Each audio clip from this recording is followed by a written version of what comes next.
Obrigado, Sr. Presidente, Srs. Membros do Governo, Senhoras e Srs. Deputados. Sra. Ministra de Estado e das Finanças, a banca criou um problema, mais um, e os portugueses têm mais um problema. O Governo diz que a solução é boa e nós já nos vamos habituando a esta postura do Governo. A solução para problemas dos grupos financeiros privados é sempre boa para o Governo, desde que se disponibilizem dinheiros públicos para o resolver.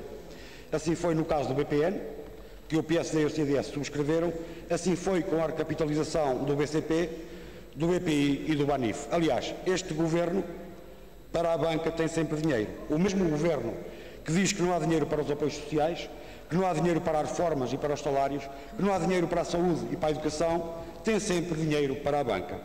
Para a banca e com este Governo nunca falta dinheiro.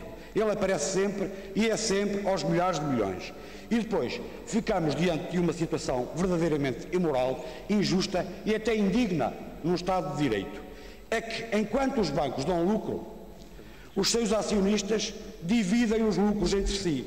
E quando a coisa se complica, o Governo coloca os contribuintes a pagar os prejuízos e a pagar a irresponsabilidade dos banqueiros. Mas no caso do BES, não é só de irresponsabilidade dos banqueiros que estamos a falar, porque de facto não é fácil compreender como é que apenas em 3 semanas, em apenas 3 semanas, se passa de um banco que o Governo dizia ser sólido para um banco a precisar de ser resgatado. Não se compreende. Como é que o Governo deixou chegar o BES ao ponto a que chegou? Não se compreende. Quanto à solução encontrada pelo Governo ou pelo Banco de Portugal, ainda não percebemos muito bem se o Governo se limitou a transformar o Banco de Portugal numa espécie de airbag ou se a solução foi mesmo desenhada pelo Banco de Portugal. A verdade é que se trata de um plano que coloca os contribuintes ou o Estado como prestador de último recurso. Sra. Ministra, como é que se pode afirmar que os contribuintes não vão ser afetados se o Governo vai disponibilizar 4.000 ou 5.000 milhões de euros que vieram da Troika e que estão a ser suportados pelos portugueses através, nomeadamente, dos cortes salariais e da política de austeridade que o Governo está a impor ao país? Ou seja, os portugueses estão a pagar o empréstimo e os juros à Troika. O Governo utiliza esse dinheiro para a banca e depois o Governo ainda vem dizer que os contribuintes não vão ser afetados. Como é que se pode dizer uma coisa destas, Sra. Ministra? Se são os portugueses que estão a pagar os juros do dinheiro que o Governo vai disponibilizar ao BES, como é que isto é possível afirmar-se? Esclareça-nos lá, Sra. Ministra.